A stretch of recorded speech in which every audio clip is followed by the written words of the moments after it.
নিহত তৃণমূল নেতা বাইতুল্লাহ শেখের পরিবারের পাশে দাঁড়ালেন কাজল শেখ। নিহত তৃণমূল নেতা বাইতুল্লাহ শেখের পরিবারের সঙ্গে দেখা করতে বিশিয়া গ্রামে পৌঁছালেন জেলা পরিষদের সভাধিপতি কাজল শেখ।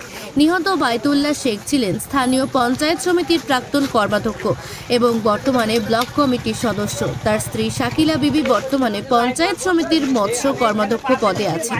জানা গিয়েছে, শনিবার সন্ধ্যে 7:30 নাগাদ বাইতুল্লাহ শেখ গ্রামের তিনমাথা মোড়ে চা খাচ্ছিলেন ও বন্ধুদের সঙ্গে আড্ডা দিচ্ছিলেন। সেখান থেকে বাড়ি ফেরার পথে দুষ্কৃতীরা তাকে লক্ষ্য করে পরপর 3টি বোমা ছোড়ে। বোমার আঘাতে তিনি গুরুতর জখম হন। তাকে আশঙ্কাজনক অবস্থায় রামপুরহাট গভর্নমেন্ট মেডিকেল কলেজ ও হাসপাতালে নিয়ে যাওয়া হলে কর্তব্যরত চিকিৎসকেরা তাকে মৃত বলে ঘোষণা করে। প্রসঙ্গত, কিছুদিন আগে সাঁইথিয়া থানার সিনিধিপুর গ্রামে পঞ্চায়েত সমিতির সভাপতিকে গুলি করে খুন করা হয়েছিল। এক সপ্তাহ না পেরোতেই ফের তৃণমূল নেতাকে টার্গেট করে হত্যা করার রাজনৈতিক মহলে তীব্র উত্তেজনা ছড়িয়েছে।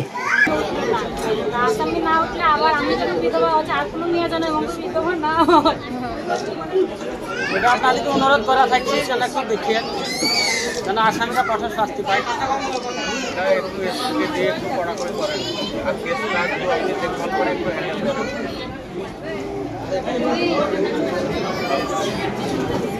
ওর সঙ্গে সম্পর্কটা আমার দীর্ঘদিন, আজকে নয়।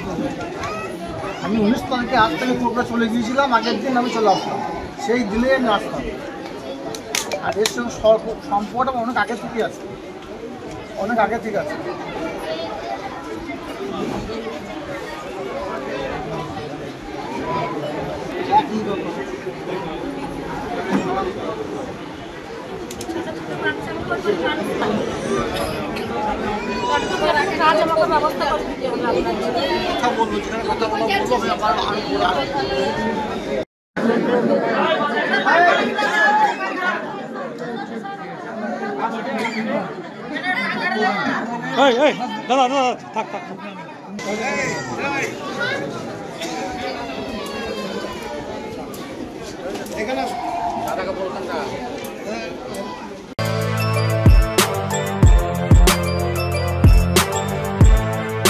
এখন অনেক বড় শ্রী লেদার্স হাওড়া ময়দান।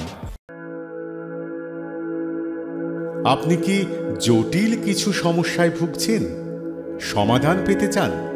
যোগাযোগ করুন প্রখ্যাত জ্যোতিষ ও তান্ত্রিক মনসারাম ভট্টাচার্যের কন্যা মনসা কন্যার সাথে।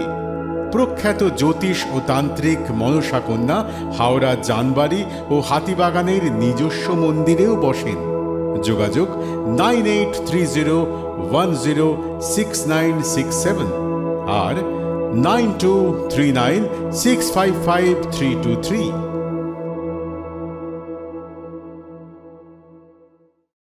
কলার তুলে নয়, বুক চিতিয়ে চলা।